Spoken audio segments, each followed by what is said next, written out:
Muslim men are limited to 4 wives, but not Muhammad. He gets as many as he wants, thanks to a special decree of Allah. He doesn't get as many as he wants. That is a lie. Surah Al-Ahzab verse 52, لا يحل لك النساء من بعد, forbids this.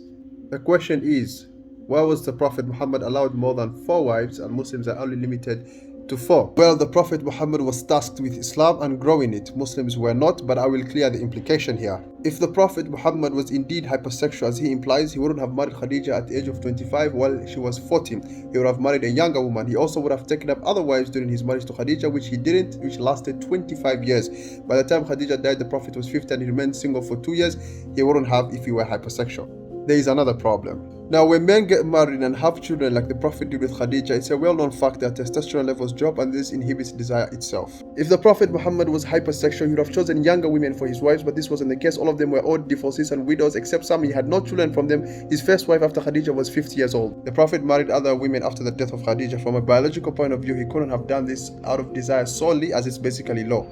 His marriage to Safiya bin Huyay led her entire Jewish tribe convert to Islam. His marriage to Zainab led to the abolishment of the understanding of adoption at the time. His marriage to Juwairiya was for she could be released from captivity alongside her family and her entire tribe accept Islam. His marriage to Sauda was the suggestion of Khawla. The Prophet's marriage to Maymuna led her entire tribe accept the authority. His marriage to Aisha was for Islam, and his marriage to Habiba led to the conquest of Makkah. Every single one was for a reason. Didn't Muhammad elevate the status of women? Apparently not. A woman was beat by her husband until her skin turned green, which caused Aisha, Muhammad's child bride, to remark, "I have not seen any woman suffering as much as the believing woman." Muhammad's response, "She deserved it." That hadith is authentic. That woman came to Aisha claiming her husband bit and beat her till her skin turned green. She also claimed her husband was important like cloth. However, this was a lie because her husband Abdurrahman had 2 sons from her, which the Prophet Muhammad pointed out. She lied about this and probably lied about the beating too. She just wanted to get back to her ex Rafi'a that divorced her. Remember, the Prophet had strongly advised to be good toward women, especially in an era where women were treated and seen as commodity.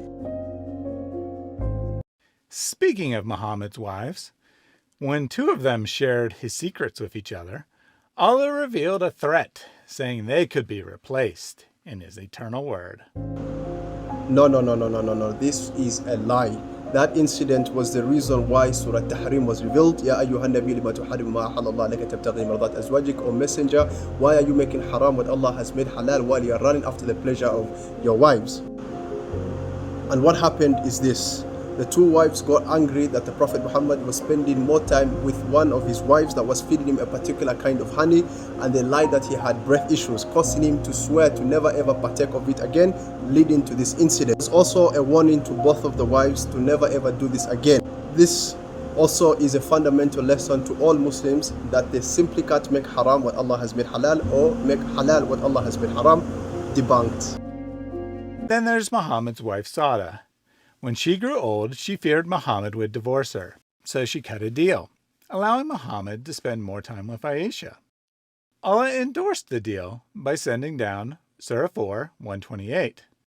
And just to be sure everyone knew it was okay, Allah added 33:51 as well. No, that is a lie. The Prophet's wife Sauda bin Zama'a feared that she might be unable to carry her conjugal duties not because of divorce, as Surah Al-Ahzab verse 52 of the Quran, لا يحل لك النساء من بعد ولا تبدل بهن من أزواج ولا عجبك حسن, forbids the Prophet Muhammad from marrying any other women or replacing them. Now Sauda proposed to the Prophet Muhammad that he limit his time with her and instead spend it on Aisha, whom he was fond of. The verse was merely to clear the Prophet's mind and to go ahead with Sauda's proposal. This hardly debunks Islam. The Quran, the book which claims to be guidance for all people in all ages, contains the utterly useless command to not overstay your welcome at Muhammad's dinner party because he's too shy to tell you himself. But thankfully, Allah isn't shy like that. It is not utterly useless. Remember, the same surah also states that in the life and action of Prophet Muhammad is an example and lesson for all to emulate. لَقَدْ كَانَ لَكُمْ فِيهِمْ أُسْوَةٌ حَسَنَةٌ لِمَنْ كَانَ يَرْجُو اللَّهَ وَالْيَوْمَ الْآخِرَ. And also, it is not without application. First, it confirms that Prophet Muhammad was a human and therefore felt shyness. Also, it's an example to all people across many different eras to not overstay their welcome and therefore inconvenience their host. It is also a fundamental verse in Islamic guest-host etiquette relationship. Debunked. When a follower killed a woman in front of her child for making fun of Muhammad, he declared that nothing wrong had occurred. The hadith has stated that a blind man slayed his servant for slandering and abusing the Prophet Muhammad, and then the Prophet Muhammad saying there is no retaliation for her life is a weak, problematic hadith because it comes through a questionable chain of narrators, and the narrator narrated an unusually small number of ahadith. Most scholars rejected his narration, so it can't be used as basis for legal punishment or evidence. Now, one must remember that throughout the Prophet's life, people would abuse him, slander him, traduce him, abase him, hurl rocks at him. He did not do anything to them. Nothing happened to them. He forgave them and he did not order executions for them. If the incident really occurred, then one must use the context to understand. At the time, the Muslims were engaged in a defensive war against the polytheists of Mecca in Medina. A truce was in place. The non-Muslims of Medina could not aid or incite the enemy forces. The Prophet warned her over and over and over again. She still insisted. Finally, her master did the deed, and then the Prophet asked who did it. He stood up shaking, saying, "It was I, your Prophet." The Prophet Muhammad then said, "There is no retaliation for her life." That is because he warned her repeatedly and she still insisted. The Prophet didn't order her killing, however, he also didn't endorse it. He just said there is no retaliation for her life. That is because she violated the terms of the truce and acted alone. According to the truce, it was completely legal because she was inciting the enemy. Her abuses were plain defamation, and today defamation can get you locked up or even fined greatly. Now let's look at some Bible verses that show that Christianity has no standard. Suppose you hear in one of the towns the Lord your God is giving you that some worthless rabble among you have led their fellow citizens astray by encouraging them to worship foreign gods. In such cases, you must examine the facts carefully. If you find that it is true and can prove that such a detestable act has occurred among you, you must attack that town and completely destroy all of its inhabitants as well as all the livestock. Yes, the livestock. Then you must pile all the plunder in the middle of the street and burn it. Put the entire town to the torch as a burnt offering to the Lord your God. That town must remain a ruin forever. It may never be rebuilt. Keep none of the plunder that has been set apart for destruction. Then the Lord will turn from his fierce anger and be merciful to you. He will have compassion on you and make you a great nation, just as he solemnly promised your ancestors. Here, the Bible says that a prophet had 40 children executed because they made fun of him. From there, Elisha went up to Bethel. While he was on his way, some small boys came out of the city and jeered at him. "Go up, baldhead," they shouted. "Go up, baldhead."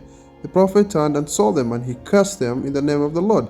Then 2 she-bears came out of the woods and tore 42 of the children to pieces. And yet the Prophet Muhammad saying there is no retaliation for the life of a woman slain by her master, wherein he warned her several times, is a problem. But let's continue. The Bible even encourages collective punishment. It is no surprise that the genocide is going on in Gaza as of right now. Make ready to slaughter his sons for the guilt of their father, lest they rise and possess the earth and fill the breadth of the world with tyrants. And here the Bible encourages the killing of babies, children, and even women. Then I heard the Lord say to the other men, "Follow him through the city and kill everyone whose forehead is not marked. Show no mercy, have no pity.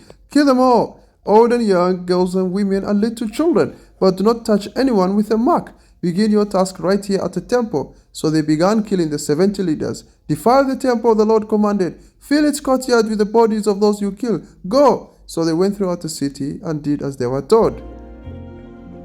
As you can see, Christianity has no standard. I mean, killing little babies, little boys and girls because they didn't have a mark on their forehead. What is that? They didn't go to the tattoo parlor? Huh? Why you not having mark on your forehead, huh? Why you not having mark? You have supposed to having mark. "Oh, but I'm a little baby, I can't have marks." Huh? No, God said I should killing you. Where you want me to kill you? Yeah, bring the knife. You want me to killing you, huh? Go, sure. Islam vehemently condemns collective punishment, vigilantism of the Sharia law. It should be carried out by the Qadi or judge.